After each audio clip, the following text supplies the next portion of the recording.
So you've been trying to do the whole intuitive eating thing and it's not working out how you had hoped that it would. Perhaps you went into the intuitive eating thing skeptical that it would even work for you, and now you're kind of using this as reinforcement of, see, I struggle with food and I always will. You know, you've seen it be so easy for other people, right? They've just become intuitive eaters, or they just are, and you're wondering what on earth is wrong with me that I can't seem to do that. Maybe you're still thinking about food all day, maybe you're binge eating still, maybe you started it with the absolute best intentions for yourself and just got really confused. Well, should I be eating this? Am I hungry enough to eat now? Am I full enough to stop? The very first thing that I really want to say off the bat is, please don't think that just because you're struggling to be an intuitive eater, or you've run across some serious obstacles, or maybe you've tried to do this intuitive eating thing many times in the past and it hasn't worked out, please don't take that to mean that you are incapable of having a great relationship with food, a really easy and rewarding and balanced and nourishing and flexible relationship with food, because it absolutely does not mean that, okay? There definitely can be this perception like it's the easiest thing in the world, and that can be incredibly invalidating. Yes, when you have a healthy relationship with food and you just are an intuitive eater, it is the easiest thing in the world. It is the most natural thing in the world. No, it doesn't take any thought really to just go out and eat freely without over or under eating. When you're there, when you have it, what's not easy is to go from disordered eating and binge eating and dieting, yo-yo dieting and food obsession to a healthy relationship with food. That's not easy. That's a process, that's a journey. And please don't do yourself the injustice of assuming that just because you've decided to make the wonderful decision of I'd like a healthy relationship with food, that overnight you should be able to do it. When we come from a history of dieting, diets make sense. It's like, here are your rules, there you go, follow them, or don't follow them, but these are the rules, there you go.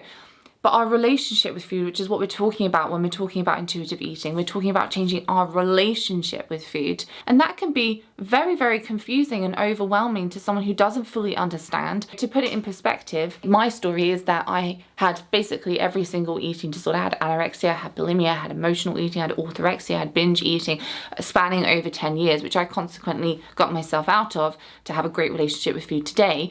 I've had 5 years of professional training, plus all of the clinical hours, and worked with hundreds of women to do this process as well. It's taken all of that for me to be able to sit in front of a woman, have a conversation with her, and to be able to understand her relationship with food from the outside. It's taken all of that. And one of the main hurdles that I think, or I've seen women come across, is having this expectation that they should just understand their relationship with food. It's a really big deal what you're trying to do, and I think it can be massively oversimplified. And the first reason that I'd like to discuss in this video of why intuitive eating might not be working for you is you might be turning it into the healthy relationship with food diet. A healthy relationship with food or intuitive eating, when you see other people doing it, can look so abstract and mystical and confusing, and it's like, what are they doing? How are they doing it? How do they just magically know how much to eat and when to eat without using a tracker or a calorie counter or having rules in place for themselves? And it's so tempting, considering that and how confusing it can look on the surface, and coming from a history of dieting, to try to understand the rules of intuitive eating and then to just follow the rules. And it just doesn't work like that. If I give you two options, tell me which one of these you would take. Imagine someone that has an amazing relationship with food. So everything that you want, they're an intuitive eater, and they're free, they're balanced, they're flexible. And I give you two options, okay?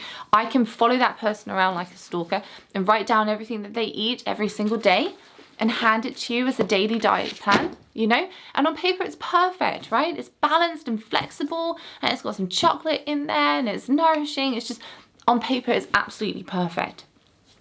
Or you have the option of, I will copy the way that they think about food and I'll implant that into your mind so that it's yours. And tell me which one you would choose. I assume it would be the second one. And the trouble that I've seen a lot of women face is that when they're trying to have a healthy relationship with food, they're trying to copy the behavior of someone that has a healthy relationship with food. If you at all have been trying to enforce willpower to try to be an intuitive eater and do what you think an intuitive eater does with food, and you end up binge eating or overeating or whatever the case may be, or still think about food all day, this is absolutely, totally understandable because you haven't changed your relationship with food. So my first tip, as it were, in this series is, if you would like to be an intuitive eater, which is great and I fully support you in it, don't focus on what the rules are of intuitive eating. Don't focus on getting an intuitive eating diet.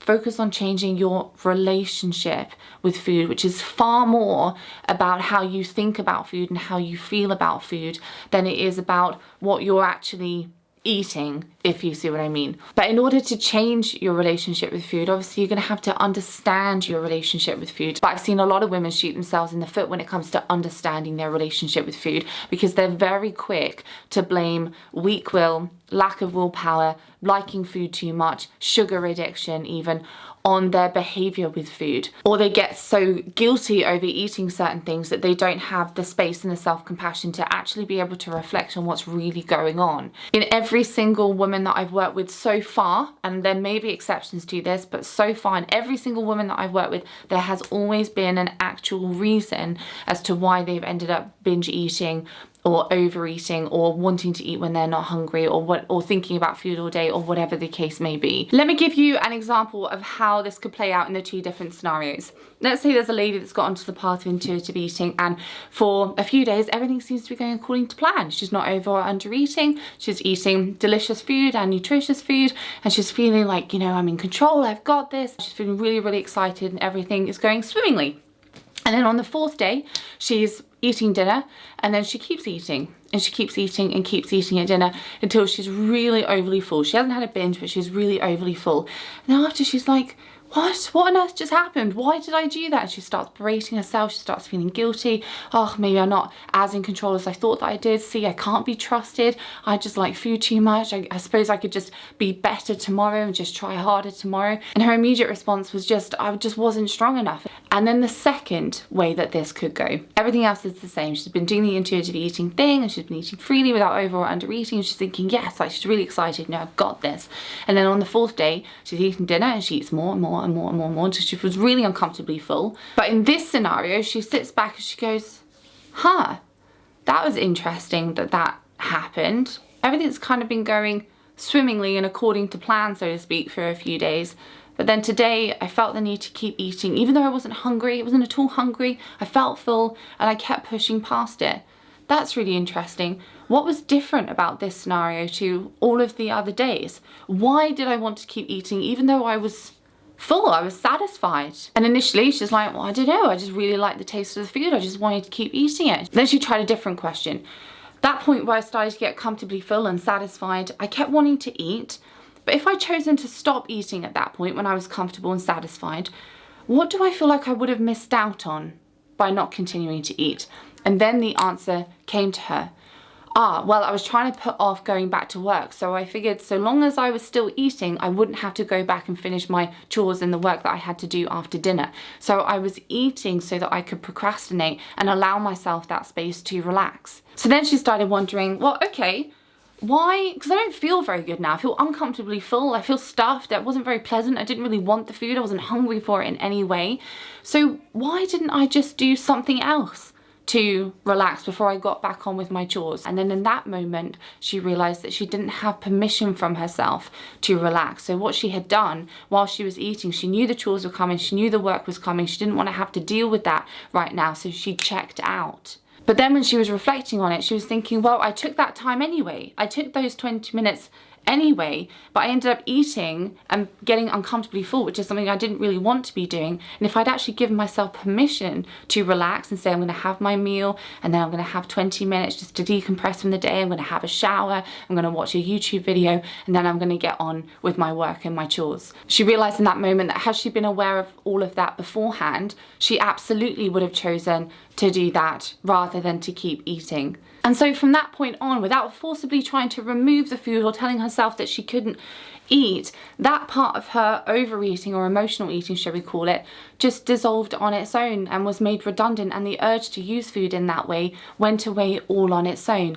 And her relationship with food changed that little bit for the better. And this is why I often say that it's very hard to move away from disordered eating to a healthy relationship with food that comes naturally to us without fundamentally changing as a person as we do so.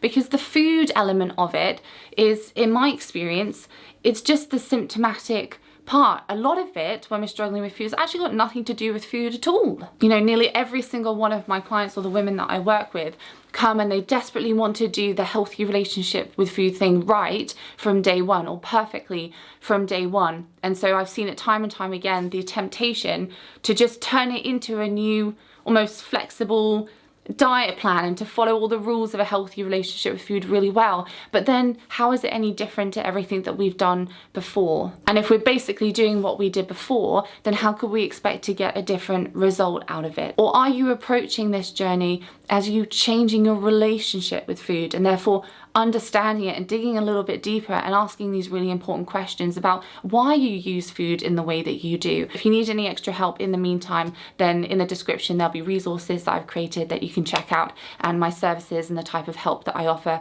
If you're interested in working more closely with me and looking into that, then you can head to the description and all of that information is there.